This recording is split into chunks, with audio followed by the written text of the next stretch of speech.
Welcome to the Great Detectives of Old Time Radio. From Boise, Idaho, this is your host, Adam Graham.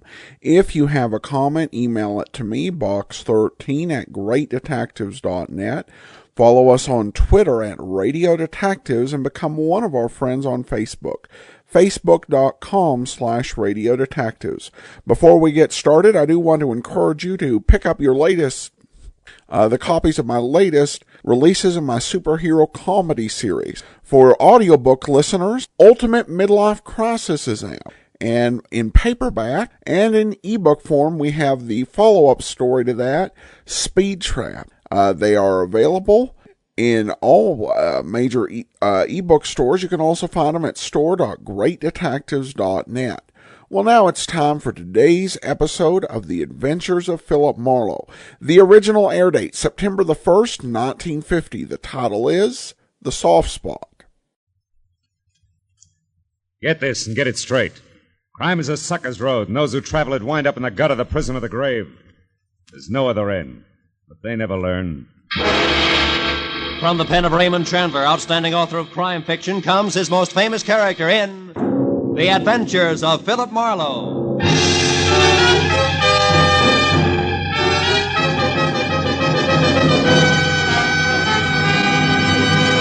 Now, with Gerald Moore starred as Philip Marlowe, we bring you tonight's exciting story, The Soft Spot.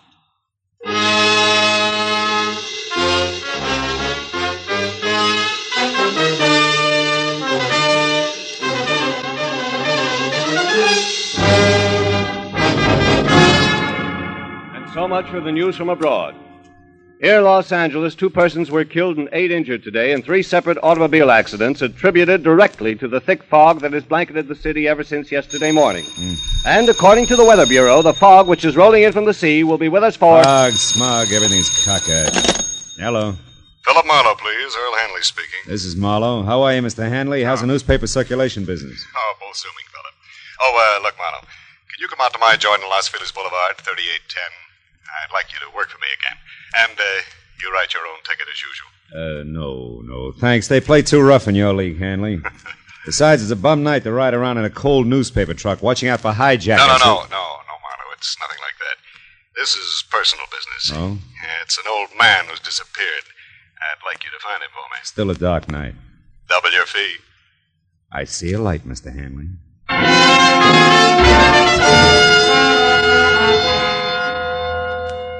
Outside, the city was wrapped up tight in the kind of wet ceiling zero fog that leaves you feeling damp and all alone.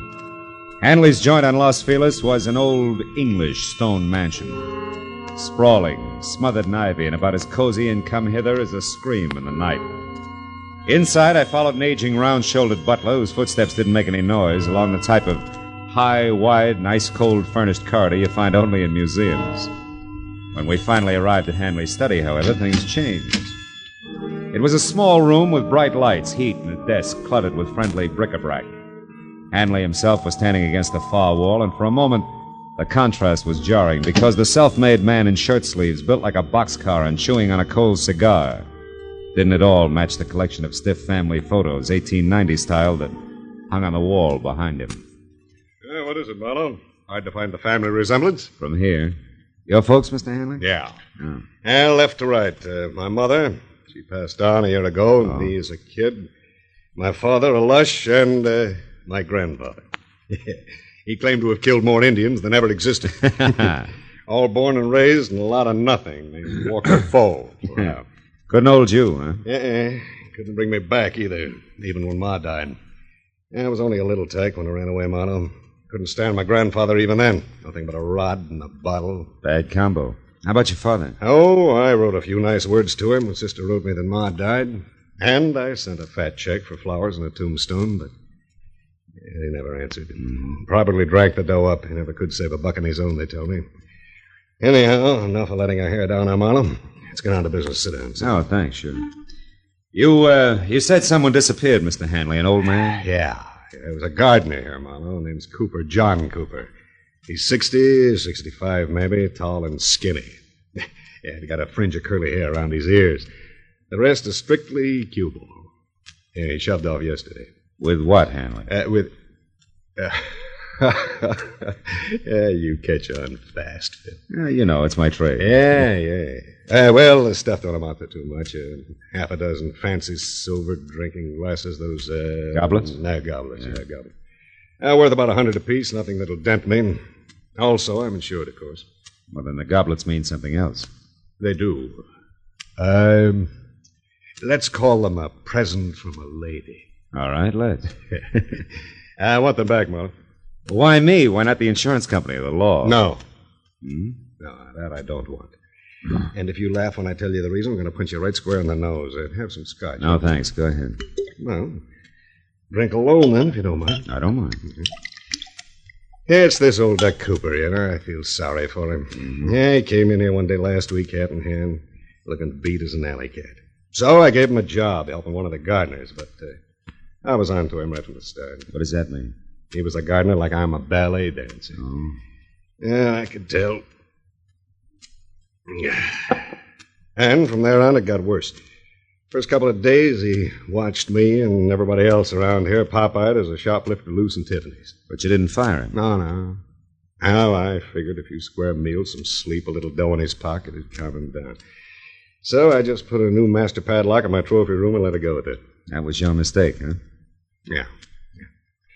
But just so you don't think I'm losing my marbles, Phil, I better tell you about another mistake. But gonna have to make this short, dinner guest shut out. Another mistake? Mm-hmm. Yeah, 15 years ago, Phil, I was in a spot just like this Cooper.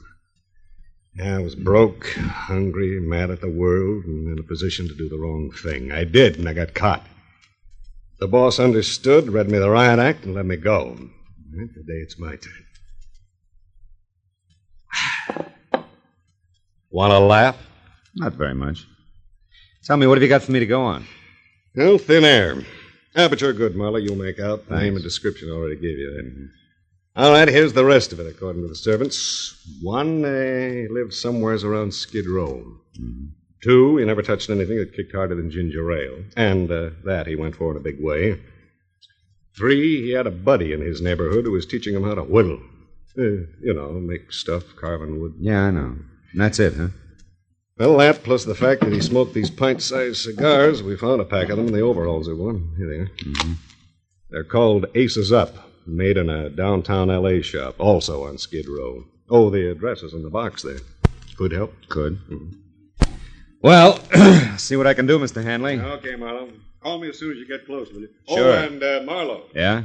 I want those goblets pretty bad, but take care of the old man, will you? I know what you mean. Yeah. Also, Hanley, I think it's a pretty decent thing that Yeah, you'll have to excuse me, Marlowe. I got to change for my guess. Talk to you, huh?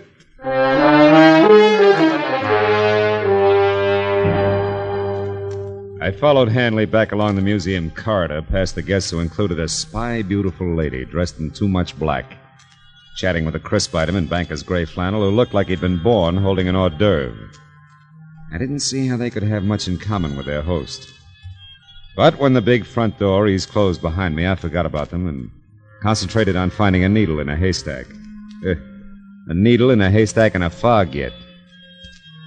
Well, the tobacco manufacturer responsible for the handmade black rope called Aces Up was my first try. His shop was a 2x4 dirty glass storefront labeled H. Andrade in dry, peeling gold foil that flaked off when I opened and closed the front door. And what had to be the proprietor was alone, rolling cigars on a rickety table that was stacked high with damp, dark tobacco leaves. He didn't look up when I described the man I was after. Asked if he'd seen him. A moment later, when he did turn his head my way to answer, I realized why. I am sorry, senor. I don't see nobody. I am blind. Fine start, huh? And for some cockeyed reason, like the fog or the kind of man I was after or the neighborhood of derelicts I moved through, which could have used a few sprays of sweet air, didn't get any better. Not at least for the next hour, during which I stuck to the wood carving angle and covered every possible tie-in I could think of, including a visit to a nearby home for retired men of the sea. Looking for someone who's teaching a man to whittle. That's right. He's teaching an old man named John Cooper. Ever hear of him? No, can't say I have. But lots of lads here whittle. Why don't you have a chat with them? Okay, In the morning. They're all bedded down now, mate. Wouldn't want to pipe 'em out over a silly question like yours, would you? No, No, Skipper, let him sleep.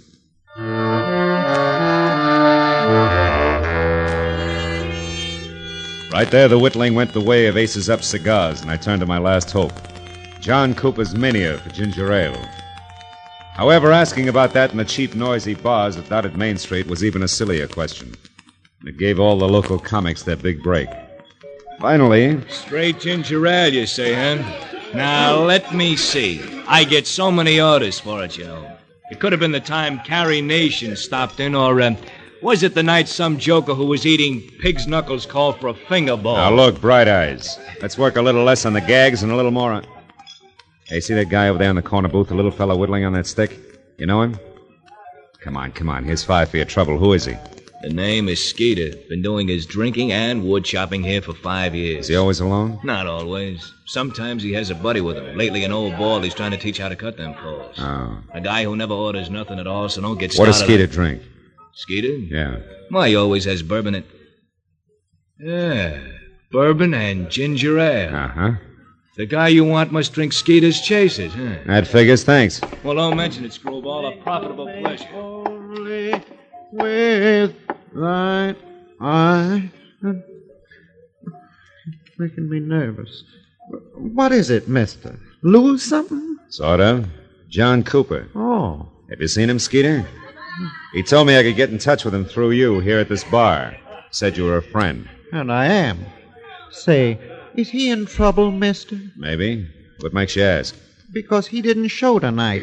And last night he was all out of sorts. Had something on his mind. Couldn't pay attention to the lesson I was giving him.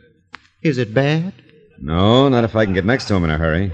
Tell me, Skeeter, do you know where he stays? Sure do. A rat hole over on South Spring, number 2. Hey, wait. Huh? You ain't a cop, are you? Oh, no. A friend, Skeeter. Yeah? What kind of cigars does he smoke? Friend? Aces Up. Do I pass? Uh-huh. It's 210 South Spring. 210 South Spring. Thanks. So long, Skeeter. I'll get in touch if I need any more help. Hey, Sorry, buddy. I was in a hurry. I didn't see you. you lost up my shoe shine, sweetheart. Where you running? Get your mitts off.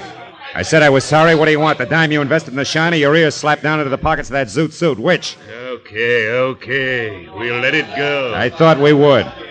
So long again, Skeeter, and thanks.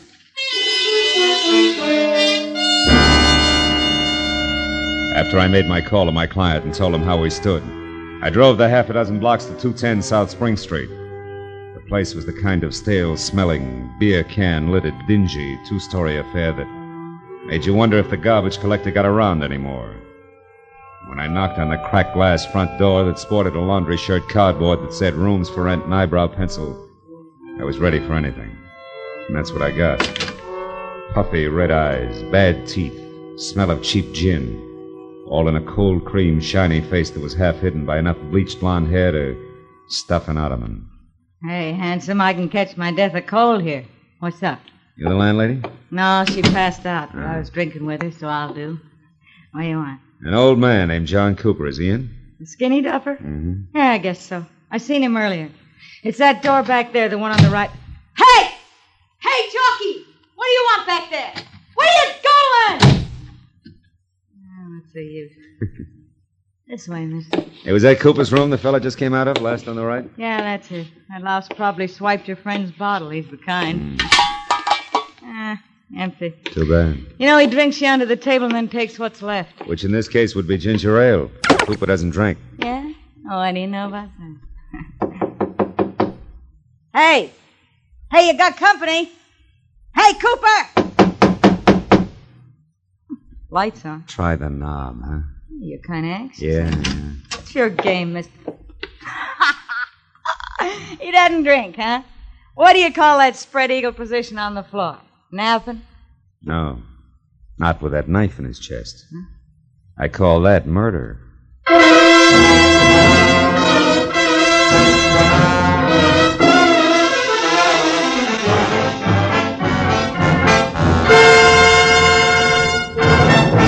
In just a moment, we will return to the second act of Philip Marlowe. But first, one of your favorite laugh shows and stars, My Favorite Husband, starring Lucille Ball, will return to CBS this Saturday night. Formerly heard on Sunday nights, Lucille Ball and Her Favorite Husband will now be heard on most of these same CBS stations every Saturday night. Be listening this Saturday when Lucille plunges that favorite husband into a mad and merry mix-up over who is the town's best or worst dressed man. Now with our star, Gerald Moore, the second act of Philip Marlowe, and tonight's story, The Soft Spot.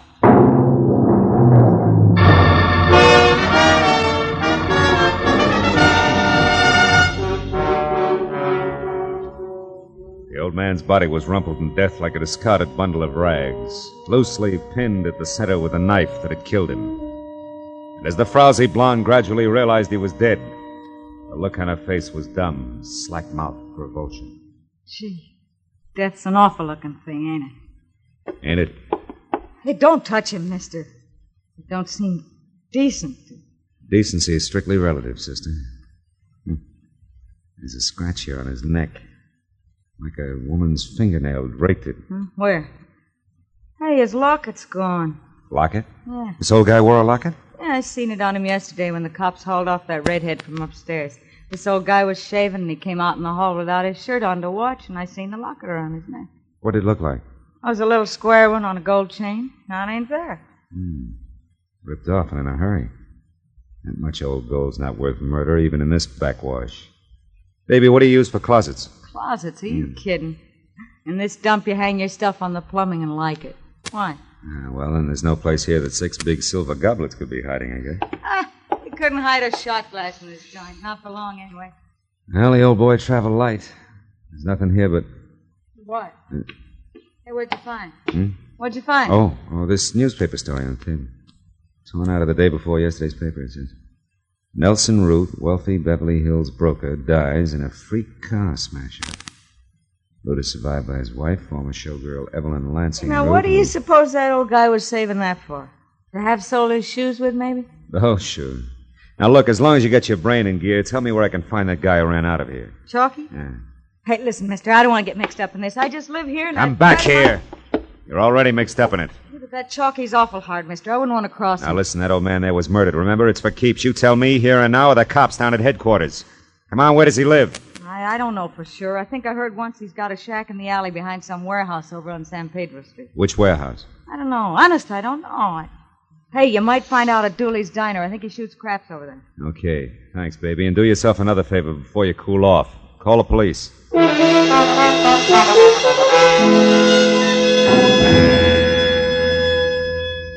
It took a solid hour of devious back alley trails before I finally broke down the intimidated loyalty of the Skid Row Brotherhood with a well-placed $10 bill and got a bona fide lead. The thick fog that crawled along the alley. Chalky's shack had all the welcome home look of a wet gutter. It was wedged in under the hulking concrete base of an overpass like dirt under a giant fingernail. Sick yellowish light oozed out through a single tiny window, too murky to see into. So I did the next best thing and hoped that he was alone inside. Who's there? Who is it? I got a tip for you, Chalky. Dooley sent me. It's about the Johns. They're after you. Cops. Hey, wait a minute. What's the tip, fella? What? Hey, where are you? Right here, Chalky. Now stay where you are, Buster. I'll kick your head off. Hey, what's the idea? I want fast answers, Chalky. Nice straight ones. Why'd you knife the old guy tonight? Knife the old... Hey, who are you? What's the idea? I want answers, not questions, Chalky. Why'd you do it? I didn't kill him.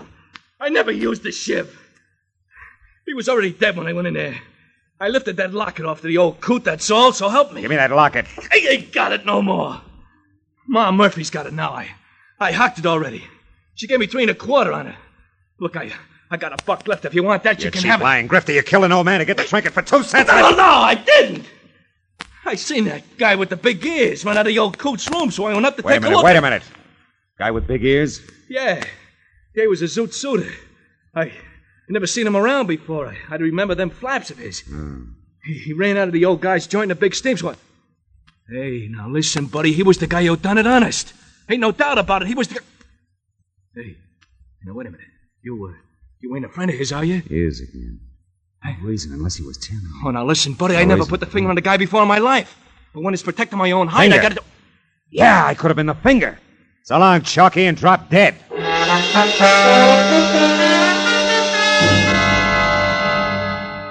It was still foggy outside, but my own personal fog began to lift. Big Ears must have been tailing me, overheard me on the phone, and got to the old man first. But why? Why the clipping that old man Cooper had about Nelson Root's accident?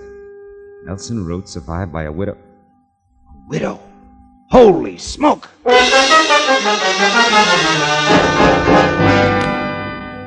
Callahan of the Daily Star gave me half a dozen pictures of Evelyn Lansing Root, from her early cheesecake days right on up to the role of widow in mourning. There was no doubt left. She was the lady in black, one of my client's dinner guests. By the time I'd driven through the fog out to Los Feliz again and up to Hanley's sprawled-out house, I'd lined the whole business up to where it made a twisted kind of sense. There was nothing left to do but nub it in his lap. I'd found him in his study. What's wrong, Marlowe? Maybe you better tell me. Tell you what. Did you find Cooper, or didn't you? Sure. I found him. I found him dead. What? The old man is dead. You know perfectly well he's dead. Come on, Marlowe, sit down. Have a drink. You'll beat. No, thanks. We've covered a lot of ground tonight, most of it pretty slimy. Led me in a big circle that started here and ends here, and now it's late. We're both fairly intelligent. Let's give each other a break, shall we? Go on. Let's suppose that a man was in love with a woman, a married woman, who was tired of her husband. So, she and the man arranged for the husband to die in a freak accident. Yeah, that's right. And let's suppose a strange old geezer overheard them plan it and then disappeared. Oh, that's rough. I imagine they'd have to find him and shut him up, wouldn't they? Or he'd blackmail him to death. Possibly. And how do you suppose they'd go about that, Hanley? Hire a private detective, maybe? Give him a song and a dance about a theft, a trumped-up story about some missing silver goblets, maybe? Maybe. Only, he'd be much too reputable to do their killing. Yeah, so they'd hire a professional killer, one with big ears, to follow the detective. And when the old man was located, the killer would step in and go to work with a knife. And then vanish completely, because he'd be a good professional man. Well, Hanley? Well, Marlowe. Oh, yeah, that's a great yarn. Yeah, but a little fantastic, isn't it? Yeah, utterly. Oh, good boy. That's the way I figure. Too weird to take seriously. Only I'm going to make it stick. Yeah. Marlowe, you try to embarrass me with a crackpot theory like that, and I'll make you the laughing stock of this state, do you hear? I'll have you hooted right out of the business. Because you don't have one shred of proof, Marlowe, and you'll never be able to get one. And what's more, you know it, don't you? Don't Get your hands off me, Hanley! Oh, come on, Phil. Come on. Let's have that drink now, and then you go on home and forget all about this, huh? Shall we? Oh, after all, the old jerk was just a skid row drifter. He didn't belong any place. Who'll ever miss him? He was nobody, Phil. Get it? Mr. Nobody. He's no loss, so let's just forget it. Marlowe, wait a minute. Marlowe, come back here.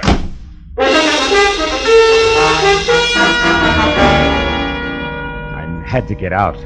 What made it even worse to us that I knew he had me. I couldn't even begin to prove the first word of what I knew was the truth. I couldn't sleep with it either.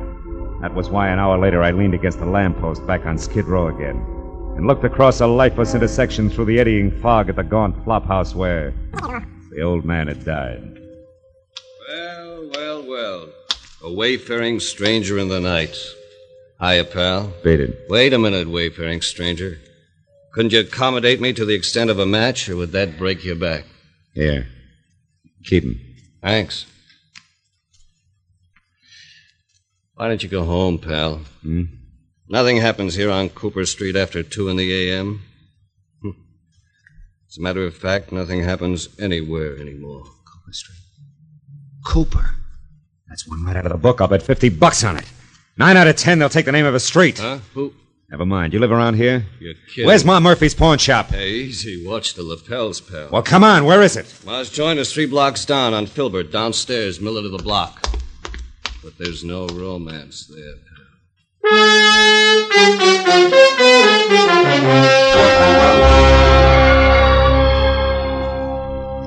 I still got the good notion to call the cops. The idea. Getting me out of a warm bed in the middle of the night to give you a look at a cheap little locket. And all on a dizzy hunch, you said. Yeah, a wild one. You know the locket I mean, Ma. Come on, trot it out. That'll do you no good anyway, sonny.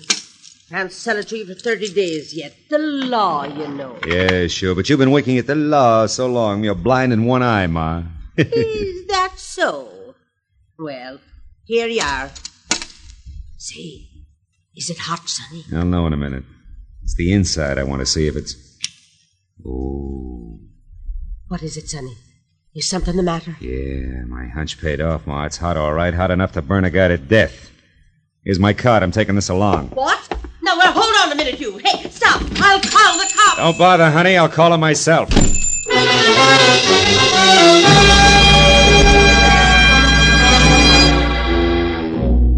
The lights were still on in Earl Hanley's study, so I pulled over and parked on the street and went up the walk on foot. And as I moved to the door, the fog slid around me in thick swirls. When Hanley answered, his face was hard and ugly. He had a gun in his hand. Our business is over with, Marlowe. Not quite, Hanley. What do you want? I got a tag for our fantastic little Just Suppose story. You're either drunk or stupid, Marlowe. I warned you once, now beat it. Not till you've heard my punchline, Hanley. It goes like this. Suppose a wife died after 40 years of marriage and left her husband alone. A lonely, lost old man who's mellowed with the years. Suppose he doesn't have much time left himself and he knows it, but he's got an obsession. An old unhappiness he wants to set straight. He wants to see a fella, not cause any trouble. Just be around where he can look at him now and then. Come on, get to the point. Sure, this is the point, Hanley. Huh? Here, take it. Where did you get this locket, Marlowe? Where? Just suppose it has your picture on one side and your mother's on the other. What then? I gave this locket to my mother when I was a kid. Where did you get it? Come on, tell me. It came from around the neck of a harmless, sentimental old man who was stabbed to death tonight by a hired killer. But... He'd never have turned you in or blackmailed you, Hanley. Because that old man was your father. I had my own father killed. I ordered my own father's death. I didn't know it. Yeah. Mr. Nobody, remember? Come on, Hanley, give me the gun. We can go now.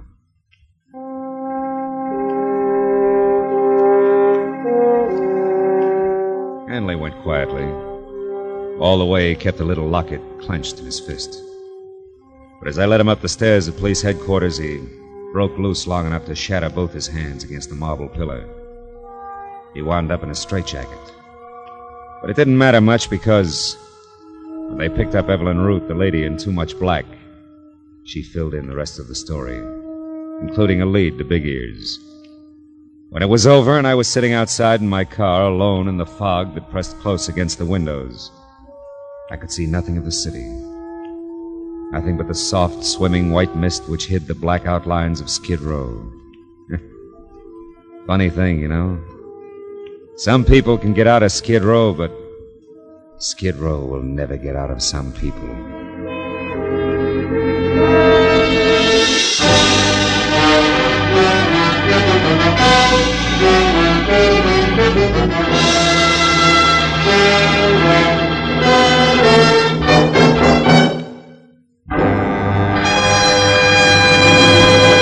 The Adventures of Philip Marlowe, bringing you Raymond Chandler's most famous characters, star Gerald Moore, are produced and directed by Richard Sanville and written for radio by Robert Mitchell and Gene Levitt.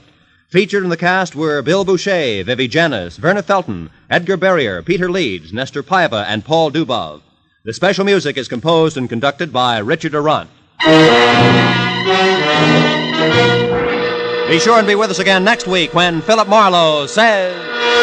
This time there were 5 masks. One for greed, one for cowardice, one for cruelty, and one for deceit. And they all covered a murder. But it was the 5th mask that really counted, because it uncovered the killer.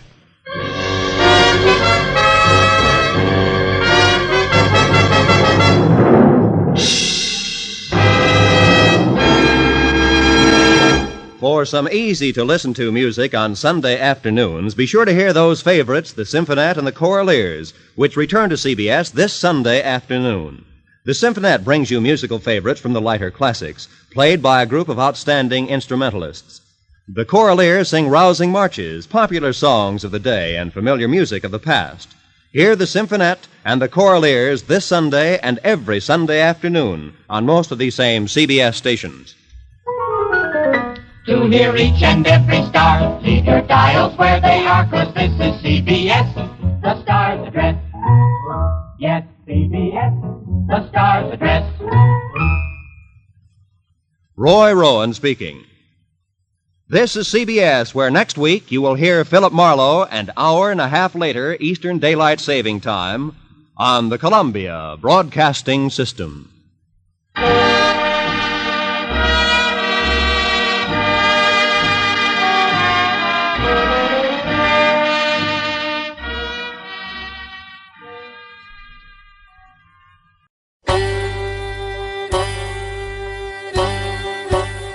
Hi, this is Andrew from OTRWesterns.com. I wanted to invite you to come take a look at our site. We stream live OTR Westerns 24 hours a day, 7 days a week, along with putting out podcasts of old-time radio westerns. Check us out at OTRWesterns.com. You're listening to The Great Detectives of Old-Time Radio with Adam Graham. Now let's get back into the show.